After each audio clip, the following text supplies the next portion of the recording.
Quando você está começando em programação, até mesmo quando você tem muito tempo de programação, você pode pensar que esse código aqui esteja tudo ok e nada seja um problema de fato. Então você tem um código aí que ele tem uma função dividir, que recebe dois números inteiros e retorna um número inteiro. Nesse caso, ele vai retornar A dividido por B. Então, você pode dizer que aqui divisão multiplica por 3 o resultado daqui, tudo bem, tudo bom. Isso aqui poderia até passar impune para alguém iniciante ou até muitas vezes uma. Então, nesse caso, uma solução muito simples que a maioria das pessoas começam a adotar, principalmente para quem está aprendendo através de C ou coisa do tipo, é resolver esse problema de divisão por zero através de identificar o valor de B. Então, vou fazer B igual a zero e aí tentar retornar menos 1, e aí aqui de repente retornar AB, e aí resolveria o problema. Mas eu vou te falar um negócio que essa função não te diz. Ela não resolve o problema, ela só cria um problema posterior. Você criar um valor default, se ele não for, esse valor default não for muito bem escolhido, você só está jogando o problema para o futuro e você vai descobrir só ele quando a situação não tiver mais jeito. E aqui a gente está falando de uma função que é muito simples, que tem pouquíssimas linhas. Imagina uma função que ela faz 300 coisas, ela tem conexão com banco de dados, ou seja, é uma função que é legada, então ela possui grande volume de informação aqui dentro, de qual é o fluxo do sistema, e você só vai descobrir o que ela de fato faz muito futuramente, quando já for tarde demais. Ah, mas eu sigo o clean code e esse problema não acontece. Mas vou te mostrar que o problema aqui não é limpeza de código, o problema aqui é definição de valores errado. Então, nesse caso, a gente está falando que a gente está retornando menos 1. Só que menos 1 também é um valor, ele representa um valor de domínio e não é um valor que eu deveria considerar. Então, menos 1 vezes 3, menos 3. Adivinha? Você criou um resultado que não existe. Então, nessa situação, retornar menos 1, retornar um valor padrão, não resolve o meu problema, só posteriora. Uma solução que você poderia pensar é retornar panic.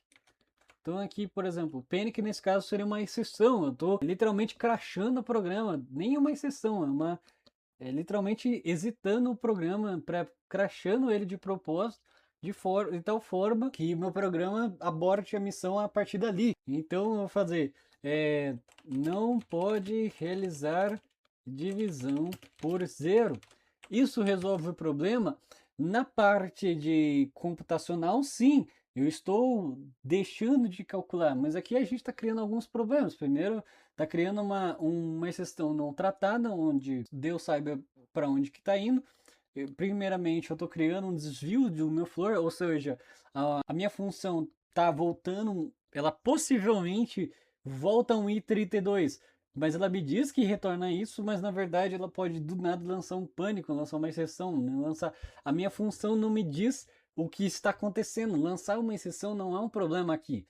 Lançar uma exceção, nesse caso, você está criando um desvio de fluxo onde a minha função não está me dizendo que isso acontece. Então, uma das formas que a gente tem em programação é retornar um valor opcional. Toda linguagem tem algo muito similar, Rust tem a forma dela, então nesse caso eu estou dizendo que é um optional 32, ou seja, talvez retorne um valor 32, i32, né? Um int 32.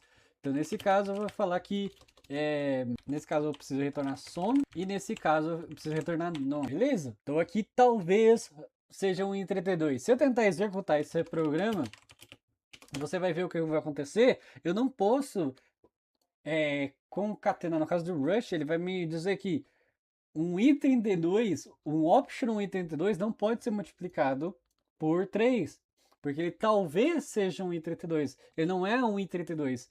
Nesse caso eu estou fazendo uma segurança de type checking, mas eu teria que, na maioria das linguagens, falando assim, ó, if divisão igual no, e aí foi retornar um e-print-ln, por exemplo, que é lançar uma exceção e abortar, você pode fazer isso. Algo do tipo. No caso desse código, uma forma que a gente pode tratar agora é, ao invés de fazer isso daqui, a gente pode calcular o resultado depois de identificar se isso daqui tem um valor correto ou não. Então, uma forma que a gente pode resolver isso é fazer pattern matching.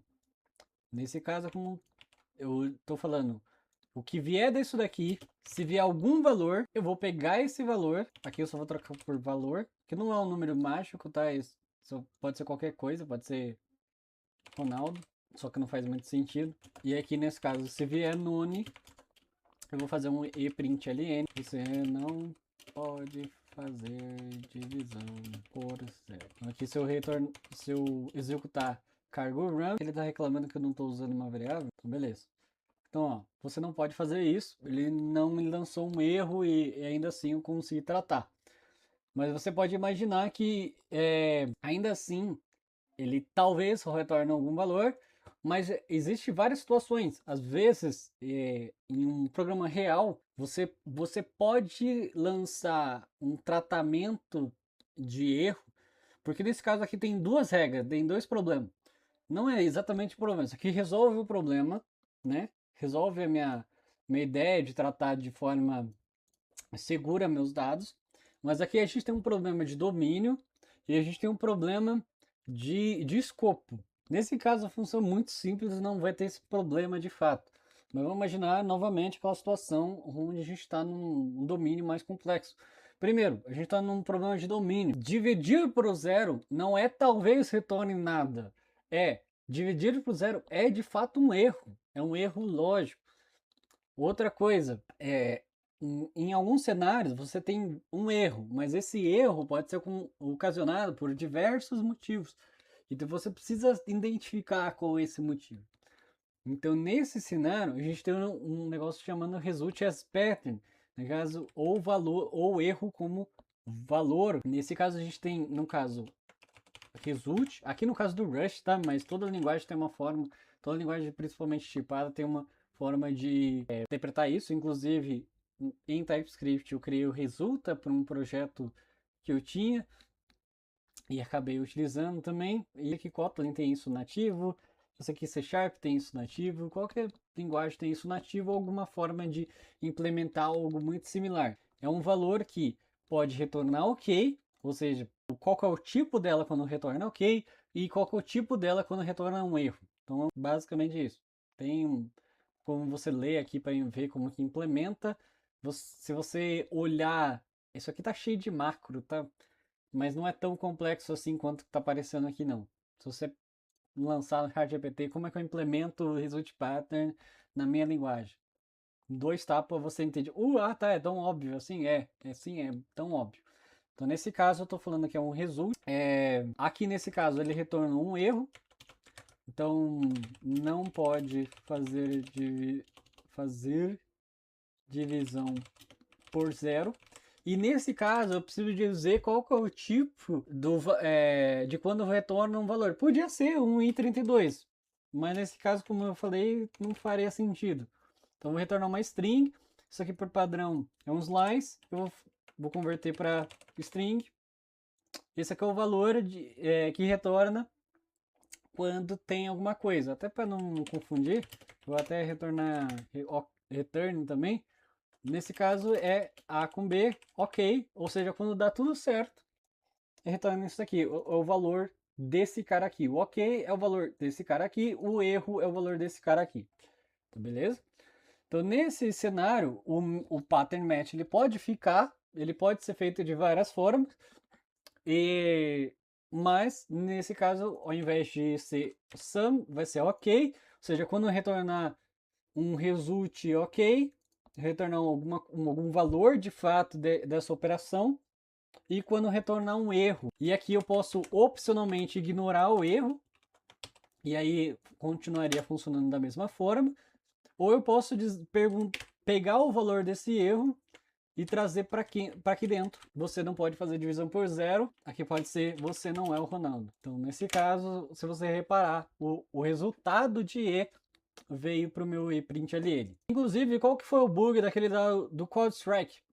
O bug foi o seguinte, nesse cenário, você pode tratar com pattern match, você pode tratar com if, você pode tratar qualquer coisa. O importante é você obter o valor ok, quando realmente der ok, e o erro você tratar quando der erro. Bem simples. Aqui pode tratar de qualquer forma.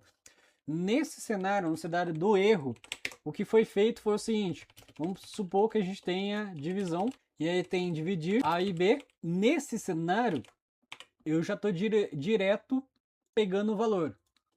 Então o que o cara fez foi valor, divisão, wrap, direto. Ele deu um wrap e não deu um valor padrão. Isso aqui uma IA muitas vezes faz isso com Rush, tem que tomar cuidado. Mas é pessoa que está começando, ou a pessoa está rushando, isso aqui não é problema de IA per se, mas é um erro bem comum de, por exemplo, ignorar erro. Isso acontece em qualquer linguagem. As pessoas minha pode retornar um erro e esse erro não é tratado, às vezes por conta do tempo, às vezes não imagina-se que possa dar um problema. Pô, isso aqui nunca vai dar um problema. E justamente quando é um cenário dessa forma, muito crítico, onde qualquer detalhezinho falha e te pune muito drasticamente, um unwrap é destruidor. Isso aqui não é questão de Rust, não é questão de linguagem, também não é questão de se estar usando IA ou se é um programador bom, se é um programador ruim.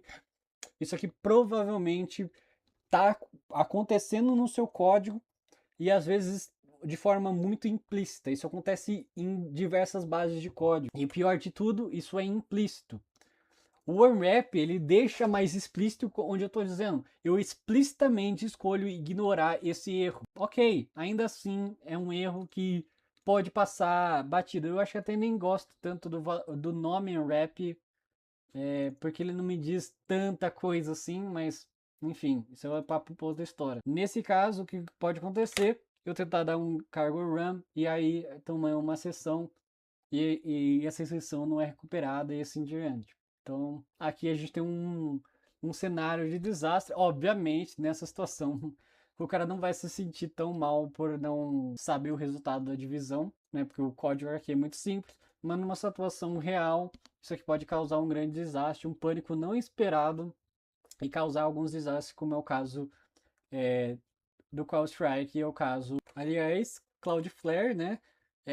CrowdStrike também aconteceu a mesma coisa, ainda que em linguagens diferentes, mas no caso do OneWrap foi no caso do Cloudflare. É claro que isso aqui foi o menor dos problemas, assim, foi só a ponta do iceberg do porquê esse erro demorou tanto para ser descoberto, mas então isso aconteceu em empresas grandes, isso aqui pode estar acontecendo na sua base de código, você nem está percebendo e pode ser até pior, onde não parece que está acontecendo. E você só vai descobrir quando for tarde demais.